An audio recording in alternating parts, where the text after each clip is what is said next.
Welcome everyone. You're now live on Facebook. It's very nice to have you with us this evening.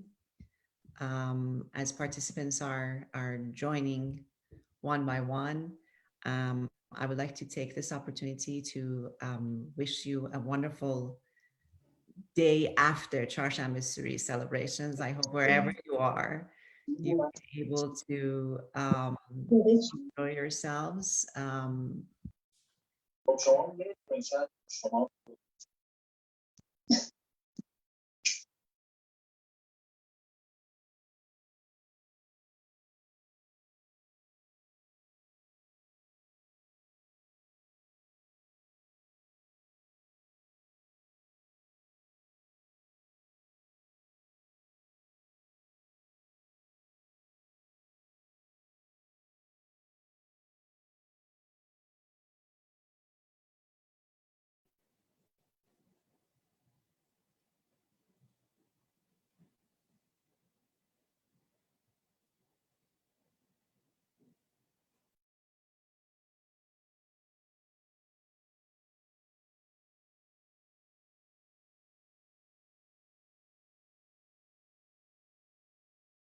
Including in Iran and among Iranians everywhere.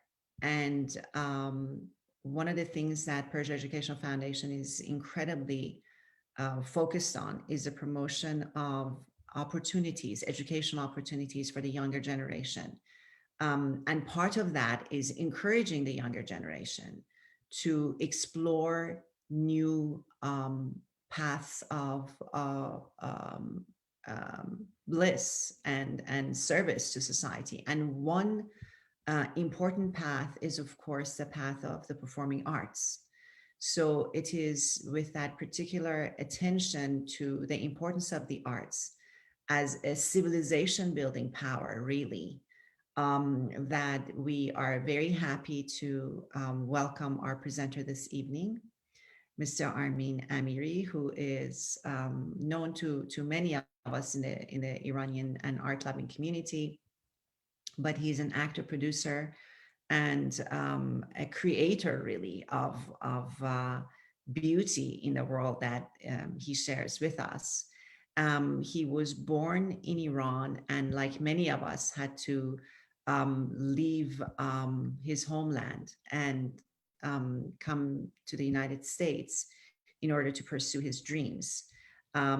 He takes pride in having been a refugee, and he is conscientious enough of a citizen to actually share that journey and experience in the community services that he now engages in, as we may see from his social media posts, and his passion in assisting those who are stuck at the US border at the moment and trying to find a new way for a second chance at life.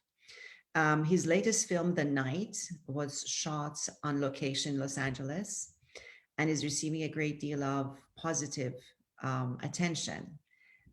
This is the first US produced film for an Iranian audience, and it stars some of the brightest faces of Iranian cinema. And it's a passion project more than anything else, from what I've understood from Mr. Amiri so far. So with those few remarks in mind, I would like to welcome our presenter for this evening. And once again, please ensure that you're muted so that we can hear Armin speak clearly. So Armin John, welcome. It is a pleasure to have you with us this evening. To start with, maybe you could tell us a little bit about your experience of getting to Hollywood and what it's been like for you as someone of Iranian descent to come to the position you are now, and the choices you've had to make to ensure that you remain true to your calling while you remain authentic in your cultural identity. Wow, first of all, thank you for having me on this great platform, and hello to everyone who are tuning in and listening to our conversation. It's a great question. It's a full load of question, but I'm going to give you what I can. My first experience with, can you hear me? Yes, clearly. Okay, great. My first experience was really an audition for first time in my life in Iran. And they came to our school. They were looking for a couple of kids to play in a soccer game, sort of a film. And I didn't get it. I came really close, neck to neck with the person. And that always left a little like, I could have done it. And sort of, my journey without getting into where I come from, Iran and Turkey. And I ended up somehow, as you mentioned, in the refugee camp at age 14. And lived there for about a year and a half, and then found my way, like a good soldier, to America.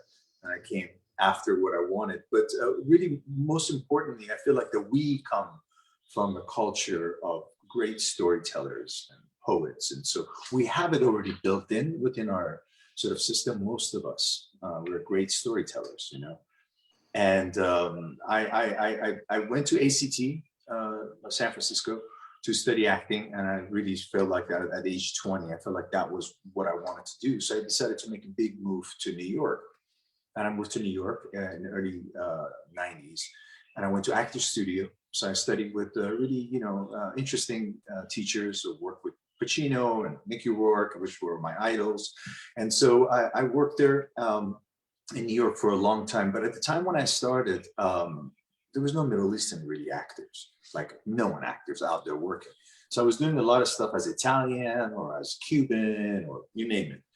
And then 2001 or two, the war with Iraq started. And when that happened, and I was with a very reputable agency, a very good agency without naming them, they just decided to send me out for a bunch of stuff that it was just based on terrorist, connotation, and making Iranian men or Middle Eastern men just look absolutely horrible in the media. And so I fell in love with cinema and the moving image. I can't even say I fell in love with theater. I know some theater, like avant-garde people would like hate me for saying it. I fell in love with the moving image and what I saw when I was a kid on the screen. So I decided to basically say no to them, because I was rather, so what I was doing is I was working in a also service industry. I started designing bars and clubs in order to pay my ways and still being artistic and tell a story within the design, but not to sell myself and doing stuff that I didn't believe in. And so that's, if you ask me how I sort of maintain myself, I really go with what feels right. And I always like to talk about how media has always, is with war with Middle East in general. And so making us look great is not their first priority, especially for Middle Eastern.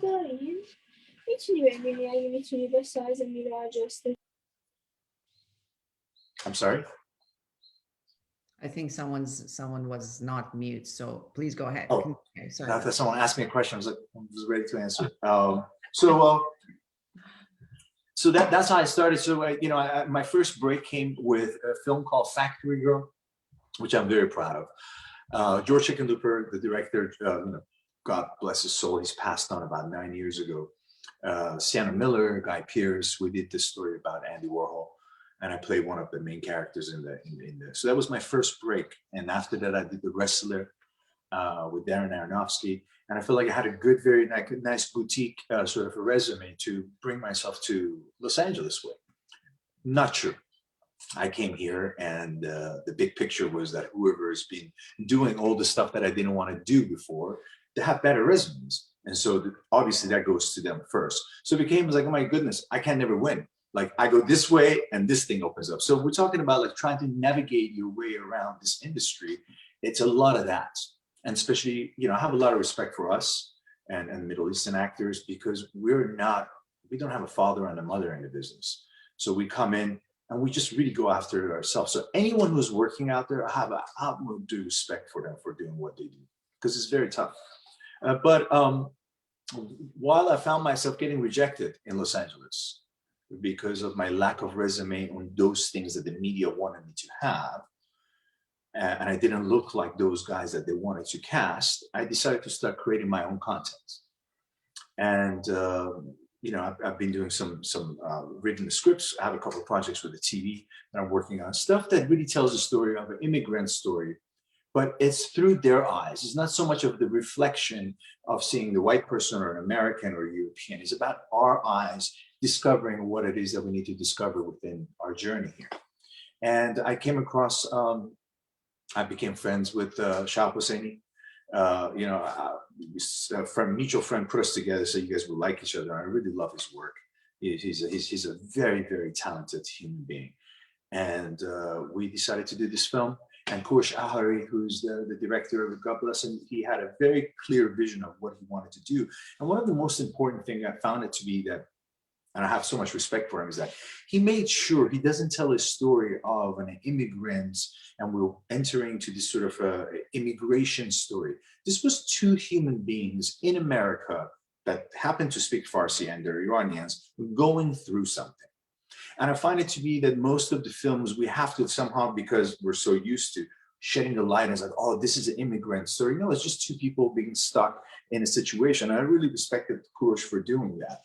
And then I just recently worked with Shahab again. He directed me the film, which I'm really, really happy to collaborate with him.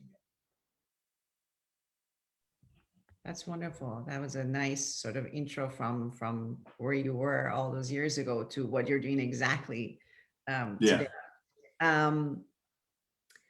So you described to us how the project kind of came about from a personal connection. Do you want to tell us a little bit about perhaps some of the dynamics that you've had to deal with and you've had to avoid in order to make it so far as you have, in terms of the culture of where you come from and the culture where you're at and how you're perceived? You were talking a little bit about how as a Middle Eastern man, you're sort of, put in specific roles only. How have you approached that in order to both remain active in your network and remain active as a performer? Your questions are great. They like hit you from so many different angles. How am I going to put it together? But take whatever part you like. No, it's to be honest with you, it's been a big fight. I'm not going to sit here and it's been great and gravy and lovely. It's been like being in a boxer, being in the ring. And so you keep getting knocked down and knocked down and knocked down. And you might finally get a one shot to, put it on someone's chin. And then, oh yeah, you won the glory that day. But look at the rejections and look at the knockdowns for so many years. And so how I've gone about that, I looked at myself as a boxer in the ring. And I just looking for that one shot. And trust me, if I get that one shot, I'm going to knock you out. And so with that attitude, I've gone through a lot in my life, right? But, I've also been protected spiritually to not do things that are against my, so look, I'm going to flip you to this. I believe the art that we deal with, I don't care if it's a painting, you're a musician, you're an artist, anything you are. Once that and the character get together or an instrument get together, there's a child that has a life of its own. It's not being controlled by anyone. That child that is now has the stage to tell the story has the ability to heal people, has the ability to tell and share the journey of what that person and that character has gone through. By doing that, allowing the audience to get lifted. And I think that's what we do as art telling, storytelling, is to lift the audience's imagination. It's not so much force feeding them about what we want to, that's how the Western culture is constantly force feeding you with this big blockbuster movies that doesn't do anything for anybody. Look, we started telling stories from Gilgamesh all the way to here. And we're telling these stories, not just because we have nothing better to do with our lives. It's because we give guidance, we give stories, we give healing, and then we move on, hopefully, from that. So for me, that has been very, very a big part of what I want to do this job. It's not for the fame. It's not to be on the posters. It's not for any of it. It's always been to collaborate, to tell a story that shifts the collective consciousness. So by doing that, since I have put that in my psyche and my energy, I feel like a lot of stuff, sometimes I needed the money to work. And trust me, I'm not saying I've said no to everything because I would be an absolute liar. I've gone after things and I want things and I didn't get it because of whatever reasons, right? That's the spiritual side protecting me.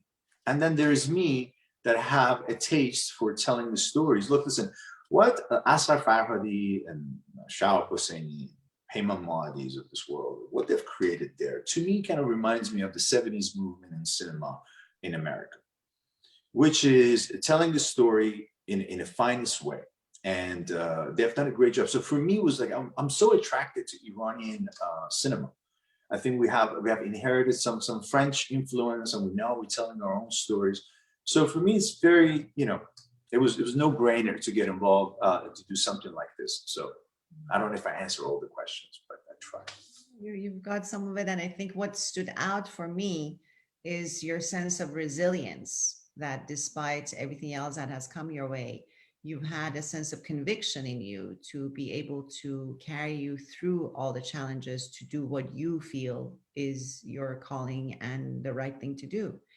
So obviously that must come from a very strong place in terms of your identity, perhaps where you were raised in Iran. Do you want to take us back a little bit to your childhood and tell us a bit about how you sort of explored and came to the conclusion that this is your calling in life?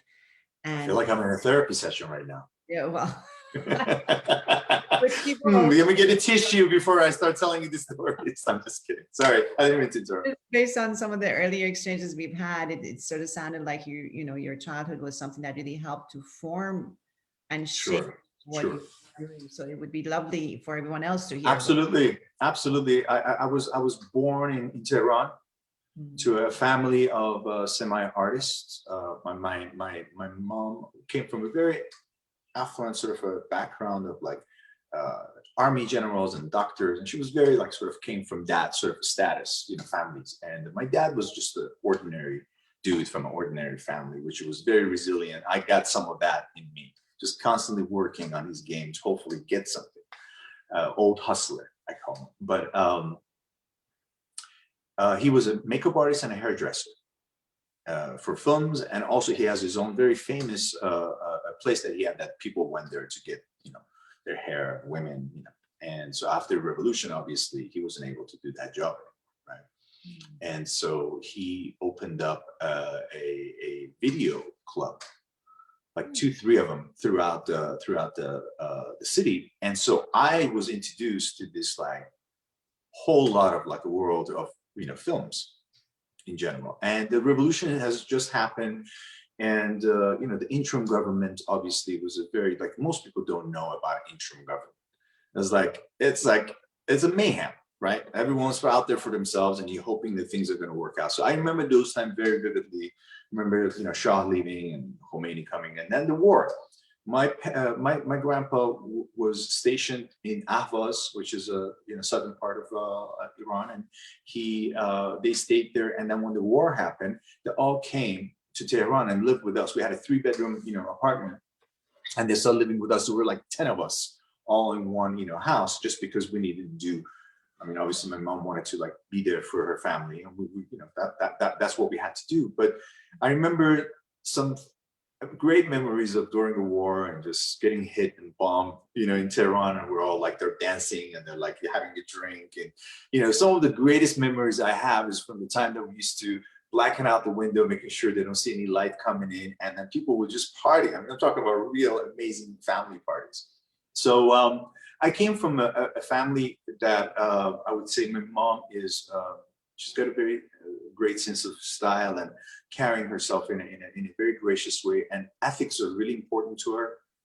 And so I think that sort of gave me enough, and she gave me a lot of love. That's why I was so filled with energy and ready to move on with my life at age 14, to be on my own. I feel like I was ready for it because they gave me enough. And the father, my father was he's a hardworking dude that has never stopped the life. He gets up at 5:30 in the morning and still going out there and trying to make a living. And I respect him that tremendously for that. So yeah, that's my background of growing up in Iran and being in love with Michael Jackson and breakdancing and in the middle of the streets and like feeling like I was living in California back in the day. And so Yes, mommy, I did. I never said I did. Sorry. it's okay. Apologies for that. I think people are still joining in, so I think there's Sure. some difficulties as they're joining in.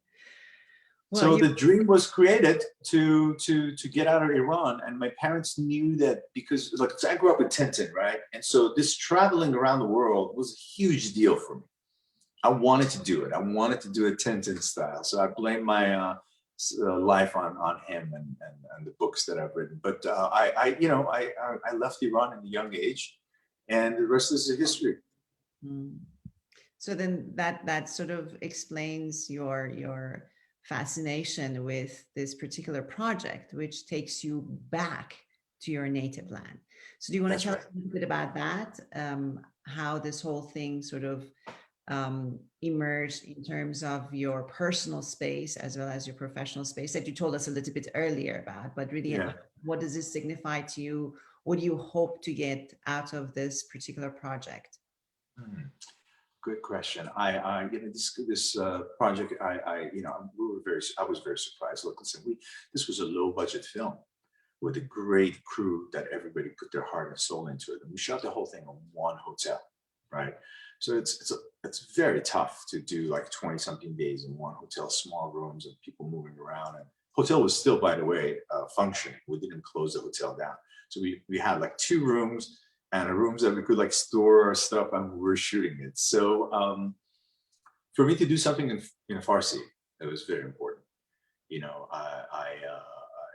as I'm getting older, especially, I really enjoy our language. I think it's full of everything that we need to express ourselves. So for me to do an authentic Iranian film with a great Iranian actor and the story that we didn't know at the time what was going to go to Iran.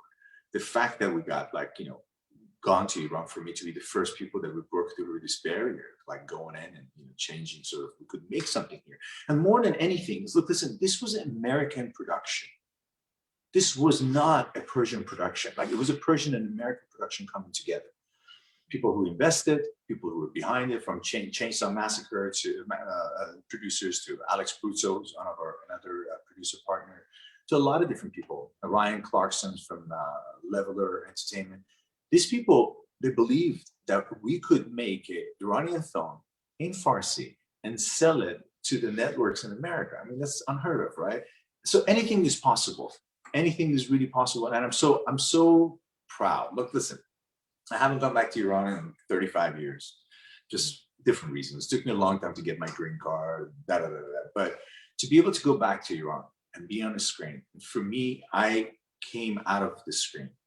America was such influence that I saw it in TV, and I went through the TV. And funny enough, I'm going back to the mother's land through TV and through screen. So to me, it's like the beautiful cycle coming together, and really, I'm like so happy. I'm just to be able to introduce myself to my people in Iran, that we do exist. We're Iranians. We don't do anything wrong. We're after creating beautiful stuff, and we got to get rid of these borders. Just like, come on. So I think we're showing it in this art form that we have created, that Americans and Iranians can get together and create something nice. So. Well, that's a fantastic and beautiful imagery of a full cycle of you leaving your native home to come and pursue a dream, and now going back through that craft to your native land. The question is, why did you choose a horror film as your return to Iran? Well, first of all, I wouldn't call this one just a horror film. I think it's a psychological thriller that through that we come through the darkness and we find the light. And I am a huge fan of that, because look, listen, within the spiritual realm that I practice and I believe in, no matter what, we're going to all go back to the light. And that's the cycle that that's our rights, to go back to the light. Now, how we come back and we do it all over again for the reasons that we need to accomplish our goals, it's a different journey and different karma. We don't have to get into talk about that, but that's my belief. So, So the story is really about going from darkness towards the light. Finding light. Yeah. So I never looked at it as a horror film, but it could be, there's moments of like, you don't know what's going to happen. And I've seen it in cinema, people are jumping and, you know, all that stuff. And that's just, you know, I guess, yes. But that's in life though. I've been through a lot worse horrifying stuff in my life. And then when I look at it now, it was the whole thing was about seeing the dark side and understanding it. And if you want to believe it, then you will stay there. But there's always this little holes of light coming in, and you could just find your way out there. So for me, this film kind of like told that story. And the character that I played opposite Shahab, you know, the reason I chose that character, the reason also came to me, which was perfect, was that I wanted to be a healer for his character without even saying it. So it was like I found a perfect moment as the shamans, they call it, holding space for someone to go through what they're going through. So for me, it was like holding space for him to do this gig. So yeah. That's brilliant. That's brilliant. And so now let's get more and more focused. We started with the big picture of who you are, where you've come from, what your passions are, and so on, and why you chose this project. And so now tell us a little bit, without giving too much away, about the film, the storyline, and how it unfolds. Well, without giving too much away, yeah, by the way, we're coming to London next week. We're premiering in London, so in England. So I think you guys are, you know, hopefully get a chance to see it if you have time. It'd be great. The story tells a story about this couple who have gone through some hard stuff in their relationship, and they have come back together to give it one more chance. And we get to see them starting a beautiful night, and they end up in a hotel on the way home because things got a little hairy and got out of hand. So they want to sleep the night, and so they go in this hotel, and things starts happening accordingly to where they are spiritually and where they're at in the moments in their lives. And so as horrifying it is in our own mind, our own demon starts playing these games with us, is what happens to this couple. And the journey that they have to confront one another and tell one another what it is that, you know, is that they've been holding back from one another. So that's the story without giving too much of it away, you know. And things happen along the way, and they move. Things happen along the way, and we really, you know, follow these two people's journey to get out of that hotel. Mm-hmm. So it does have a little throwback to The Shining, you know, being just the fact of that, you know, you're stuck in a hotel. But you know, Shahab's done such a fine job to just have him like just the threat within his character to follow through with him. And also the director done a fine job to just take it where it needs to go. So it was, you know, that's the story. Fantastic. So now tell us a little bit about the actors in the film. Yes. We heard the name Shahab Hosseini. Yes. Yourself are yes. Tell us a little bit about the cast and crew of the film. Absolutely. So Nusha Jafarian is our lead actress, who's done a fabulous job in this film. She was introduced to me and then to the director through me by actually Nikhar Zadek. She knew all of her, and then she said, "Hey, you're looking for someone who speaks, you know, really good Farsi, and she's a good actress. Take a look at her." And so we had a, you know, pleasure to you know, meeting her and then reading with her and then saying, "Yeah, she's the one." And so it was like she just really delivered it. Man. She really balanced that the craft that the Shahab was bringing to the table, and they work really well together. And that's another thing. It's really about working with him. It's been nothing but just passing the ball. And it's very refreshing because a lot of times, you know, actors and their egos, they want to grab the ball and they want to run a different direction. And working with him has been like a lot of passing balls and just hopefully take it to the goal and someone will shoot it. Who shoots it, it doesn't matter. But what's important is that passing the ball. And that's the craft that I was very, you know, it was a pleasure to be around. So do you want to tell us a little bit about the crew? Are there any notable individuals that we would recognize from other projects? Sure. I brought in a dear friend of mine that I have done 2 projects with.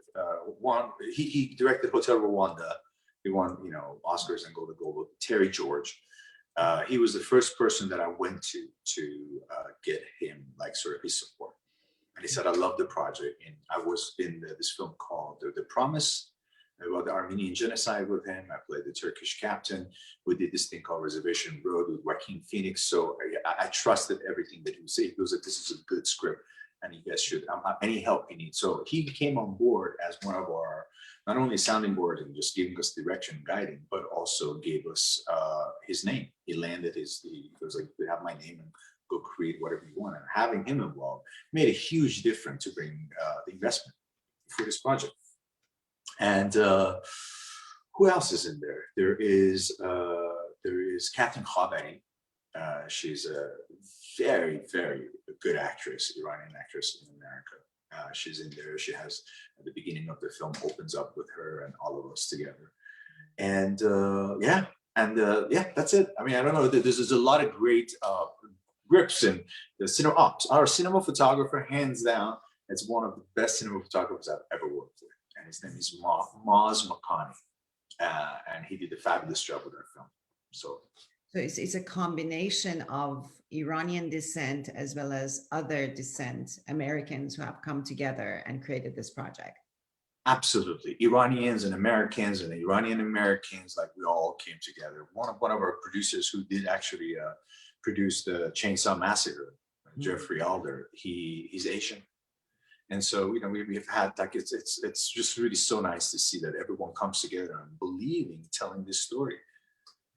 And I think it's the first time in Iran since 1984 that it was, I forgot the name of the film, that it was a horror film. They haven't had a genre of Iranian sort of a horror film. So I just watched this clip from Iran that different people talking about our film. And we just entered the 3rd week into showing it in the theaters, which is a pretty big deal. So people love it. People, I think this is maybe a genre that people start going to adapt in and they want to probably tell the stories. But there's enough horror stories to tell. Hopefully they're all going to end up with the Finding the Light. So great. So how many countries how many platforms have picked this film up? Do you want to tell us a little bit about it? Sure. Besides selling it to Iran, we have also sold it to 47 different countries. Wow. Yeah. Asia, Korea loves it, China, you know, we sold it to Europe, obviously London starting next week. You guys are going to be able to rent it on TV. So it's amazing. And also we're hearing that maybe since AMC theaters are opening again in America, that they might want to replay this, since we didn't have a theatrical release in the cinemas. They might want to release that. So that happens, that'd be even a nice little extra bonus. You know, it would be great. And for those of us who can't go to cinemas yet, what platforms do we use to access? Is it on? I would put it on a social media very soon. I don't know which channel or how. You guys probably is through same thing as Apple. You guys have Apple in Europe, right? Yeah. Because Apple is going to do what they did for us here. They're going to first premiere it for the first 2 weeks and to see what other channels over there they're going to pick it up, or cinemas. So we might be able to, I don't know, you guys open the cinemas in England, Rena? No, right? Not yet. Yeah. I don't have anything that is schools and, you know, grocery shops open at the moment. That's so then I think at home it would be just perfect. I think as a movie should be seen in the theater, to be honest with you, to just get that whole sort of experience. But look, you know, that's what I've heard from the reviews that I've seen, that everyone says this is something that really should be seen on a big screen. But in absence of that, you know, just to make sure that we also support this wonderful project, it's good to know that it's accessible on Apple and perhaps other platforms. iTunes as well. That's good to know. So we'll be able to access it. Now, tell us a little bit about your next project. Do you have anything coming next that we should be looking out for, or are you completely focused on this film at the moment? No, I mean, the film is just doing its own thing right now. We're just watching it from afar. There's nothing to do with it anymore, but just talking to lovely people like yourself and giving you the, you know, the scoop about it. As I said before, I just finished the film, playing the lead in this film that Shahab directed me in. It's a play by Eric Schmidt's called The Last Dance. And so he turned it into a screenplay. And it's like kind of a 1960s style of like, I don't know if you remember A French Connection, like that kind of a sort of a style. So we did that and we shot it really quickly. We shot the whole film in 12 days. Just imagine how many hours we were doing this thing, but it was great and great directions from him, great crew, same teams, like Kurosh Allery, who was the director, now he was the producer on this thing. So we tried to like really support one another in the projects. And I'm about to shoot my own first film as a director. I am using Max Amini. He's going to be my lead in this film. It's kind of a throwback to Rumblefish and Being There. I don't know if you remember Being There by Peter Sellers. That was his last film. So it's a very quiet film. It's 80% just the film, maybe, you know, so I'm really excited about that. And I have I've just signed on Vadim Perlman, who did House of Sand and Fog, to a book that I have with the author, my partner, and it's called The Most Evil. And this is a story about Zodiac Killer, and it's a story about the Black Dahlia. So there's a good figure named Steve Hodel, who was a professor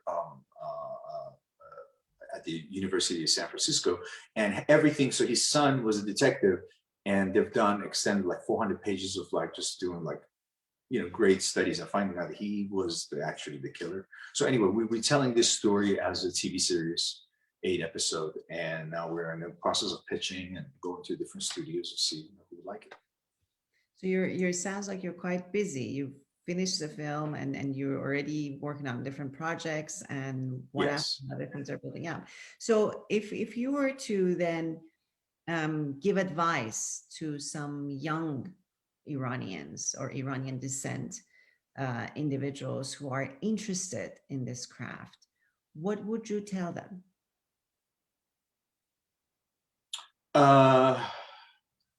Well, look, if I could go back and give the advice to myself and try to make my life a little easier and cut down all these years of struggle and trying to figure it out and all that stuff, I would say go to school. Like actually go to a 4-year program and study your buns off and, you know, work on your craft and come out. And what happens when you come out in the legitimate schools is that you have a whole entree to so many different people. Like you come out of Yale, they're there to just pick you up. You come out of Brown, they're there to pick you up. You come out where I come from, just went to school and then went work at night and I'm just trying to hustle my way through this thing. It's much harder. It's just so much harder. So I feel like that, you know, if they're very interested in, you know, in any shape or form of this business, finish and go to a, you know, school that you like and you think that it will give you a platform. So afterwards, you're just not out. Like, how do you get an agent, right? Like, how do you get your first? Everyone say, oh, how you get an agent? You got to do your first film, and then they're gonna pick you up. So I'm sorry, how do you do your first film if you don't have an agent? So it's like, you know, it's like always this like thing, but it's somehow you got to do it. So I feel like when you come out of school, they give you that. First of all, when you're finishing your semester and you're putting on plays, a lot of great agents from all these great agencies, they're coming and they're watching you. And they pick you. So at age 19 and 20 or 21, you're coming out. And next thing you know, you're going out on great stuff. Not like me, struggled all the way to my 29, 30-year-old to just be able to get like a role here and there, small roles.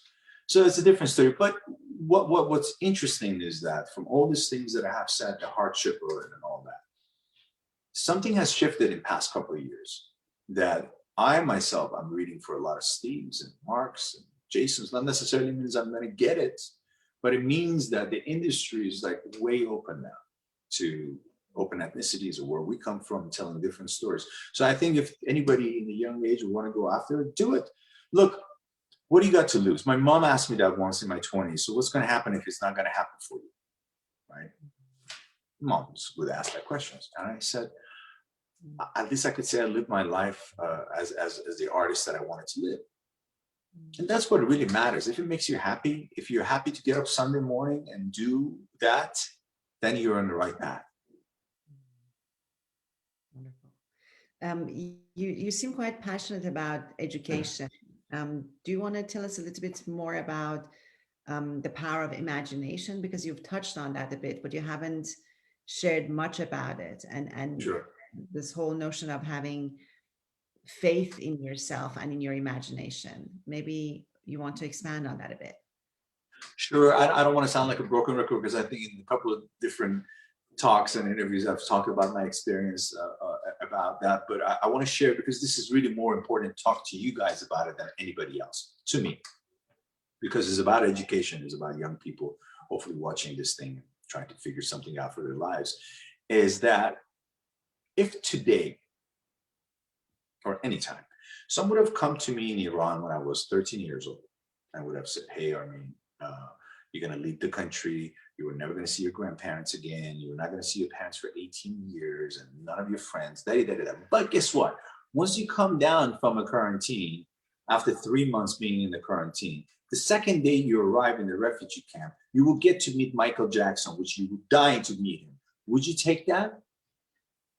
And as a kid, as a guy now, or at any point, I would say, no way. Like, no way. As much as I love him and I want to like be around, I would say no. But what I found it to be is very interesting is that the heavy lifting is up to the universe. We just have to imagine and put it up there in the osmosis and go visit it. Like you're going to visit a friend. Don't bring it into this reality because this reality is very limited. There's walls, there's roof, there's everything is constantly constructing you to be in a certain way, like a cattle just walking, right? But this reality is only 1%. The other 99% is the spirit realm, right? And in that world, you're fully free to do whatever it is and create whatever it is that you want in this life. So to me, that is really important. Now, I'm going to get back. A lot of people get excited about certain projects that want to do in their lives, and they do it. The first time goes bad, the second time doesn't work out, and then want to do the fourth and the fifth time. They still get excited, but within 2 weeks, they're like going to compare it to that kid that was a failure.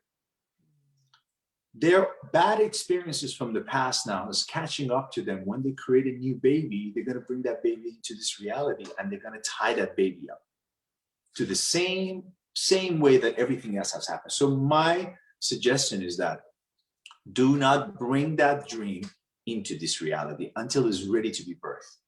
Because when it's ready to be given birth, the universe shall bring it here for you. And so you don't have to work so hard for it. Just imagine it and know that it will come. That's the faith. That's what I think they're trying to sell in these small bottles to us as a religion.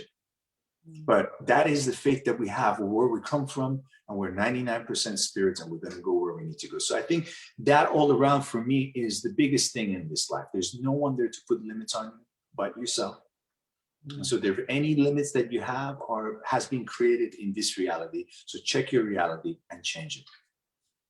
I have to say that to myself all the time. You know, this stuff sounds great. Like I'm talking some like enlightened stuff and it's great. And I know a little bit of it, but trust me, it's work every day for me on even knowing this stuff. So. Well, it sounds like you have a, very deep sense of your essence and of your calling and your craft. And that's wonderful. And throughout this sort of interview that we've been together, it's been really nice to get a glimpse of you as a person, as a public figure, or as an artist. Now, if I may just expand it a little bit, tell us a bit about the community that is now forming in terms of Iranian Americans. You mentioned earlier Max Amini, who is, known more to Americans perhaps than to Iranian Americans. It seems like you're gathering momentum with a number of individuals there who are really making their mark in Hollywood. Tell us a bit about that community building aspect, because it's such a challenge for Iranians everywhere to be part of the community. Yeah. But it seems like you guys are doing rather well. Tell us a bit about that process. Yeah, it's a complicated one. Mm-hmm. We're Iranians and we're complicated people. But as a community, I think there's a certain community where there's certain friends that you have and you love and you share, you know, your time with. And then there is, look, African Americans, they do great in this business. They have each other's back, and they flourish, and they try to fight for what's right for them and all that. We don't have that.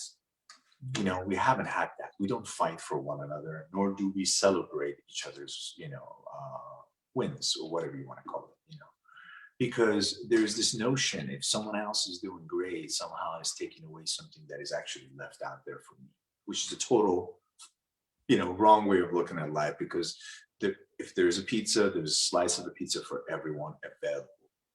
And so once we pass that, and we are now in that thing, is like, I'm not competing. Like, they put us in a situation that you have to compete.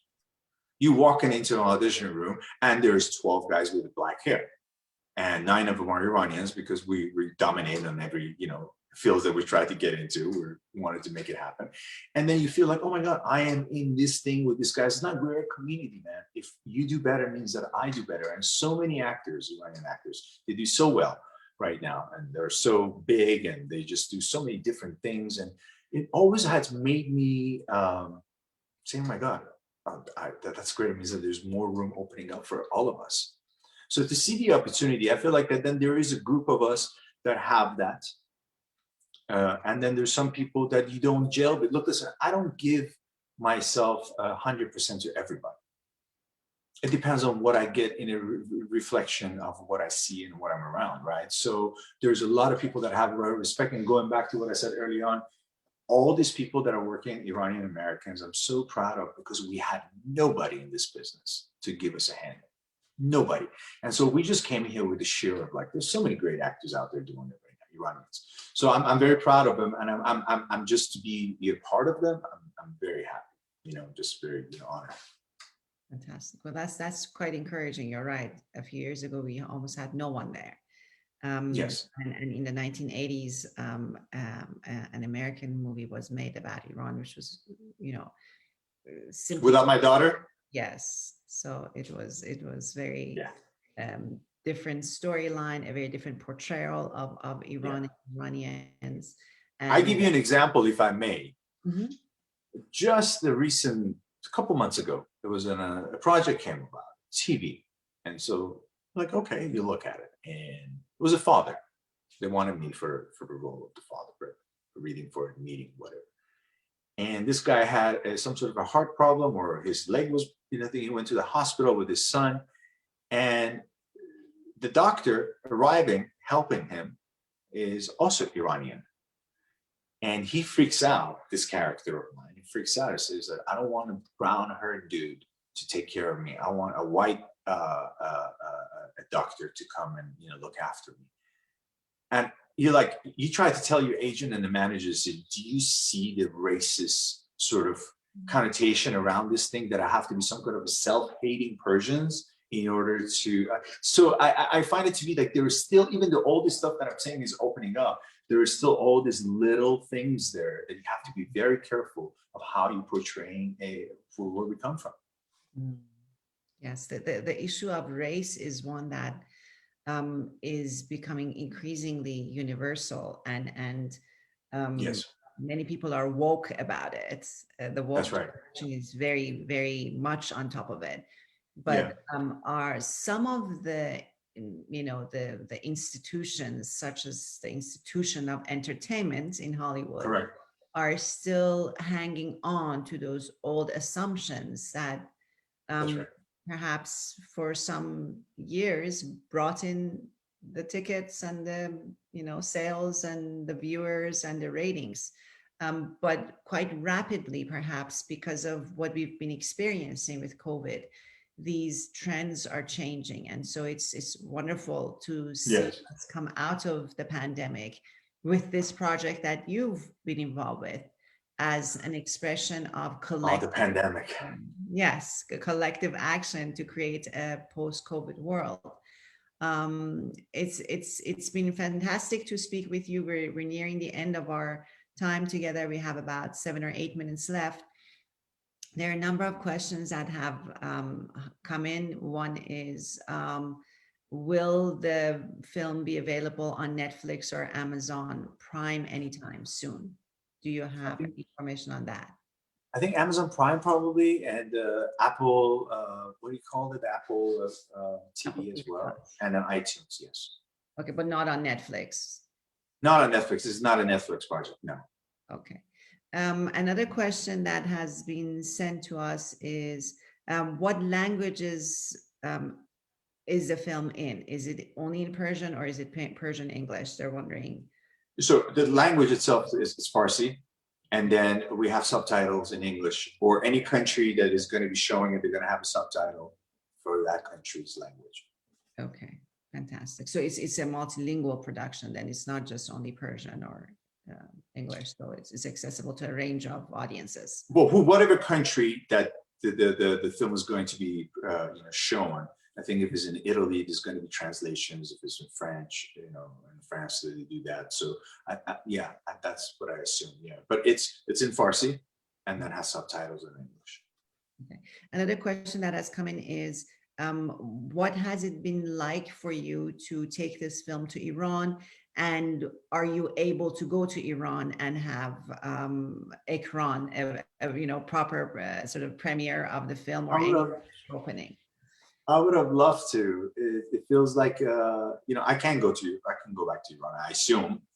I've been keeping my nose clean. I'm just kidding. No, I would love to. It's just that I haven't had we didn't have a premiere in Iran. We just started showing it because of the COVID and all that. My parents live in Iran, and they're not even going to the cinemas to see it. And I wanted them to go to the cinema so bad. Just they haven't had their vaccines, so I don't want them to take that chance to go there. But yeah. Okay. We've now got a message from one of the participants saying that her name is Susie, and she says that she's had a pleasure of having you on her show in the past. And hi, Susie. Regards and congratulations, and cannot wait to see the film. So that's another comment that. Lovely. Yeah. Another question that's coming is, will you do another film which would take a deeper look into your spirituality? Because you've been quite, I mean, all your interviews are very vocal about your spiritual convictions. So Sarah, one of the participants, is asking whether you will do a Sorry about this. Hey, Rapunzel, come here. Stop it. Stop it. Sorry about that. That's okay. Would I do a film about the spirituality? I believe. I mean, look, I'm not the one to preach my spirituality or try to put my opinions and other people's life. But everything that I'm attracted to, pretty much storytelling is what my spirituality is kind of coming through. So that is never going to change. It's just that I feel like that I have no other way to have anything that extended of me to be a part of what I fully believe in the spirit. So that's how I hope I answered that question. That's fairly. Do you have any plans? Another question that we have is, do you have any plans to do any work with young children in Iran about cinema? Ooh, I don't, but I would love to. That's to work with the young, children, and just not only in cinema, but to give them what I know about imagination and setting them free, of the life that they're living with at home, not being happy or whatever that is that young kids go through. I would love that. That's no better cause than that. Yeah, I'm down, but I haven't figured it out. If anybody has a way, please let me know. Well, one way is perhaps the consideration of a concept that George Lucas created. As you know, he has a foundation that's very much focused on education called Edutopia. So I didn't know that. Yeah, so that might be something for, since you're really busy creating a wonderful community of Iranian Americans in Hollywood, and perhaps on the East Coast in New York, in the world of theater and performing arts as well.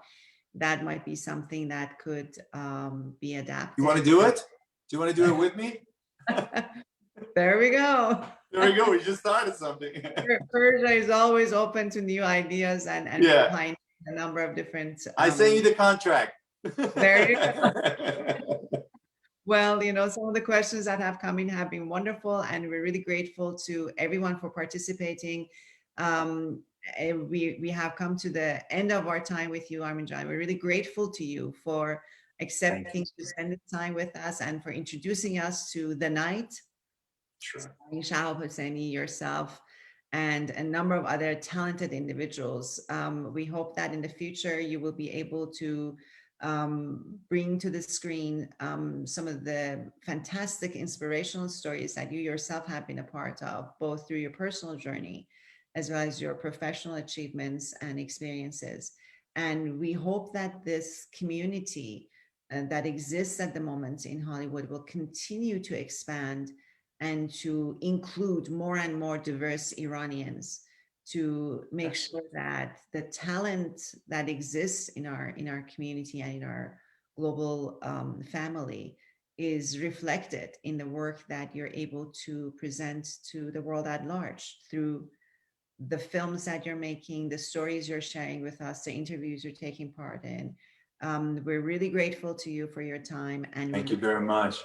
Happy Nowruz to all of you guys. Happy Nowruz to you too. Thank you everyone for being here this evening with us. And we will see you soon, hopefully at another Persia. We're having a fantastic live event that's more perhaps tailored towards Iranians who live in London. That is taking place on Saturday, London time, between 5 to 7 p.m. So if you're great.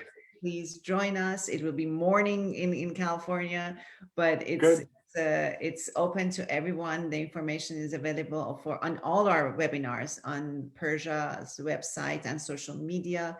Please visit us at www.persia.education and come to us with your education ideas, projects, donations, support. We're open to anything and everything that advances the cause of education for all Iranians in the UK and beyond. Thank you and good evening from London. Bye-bye.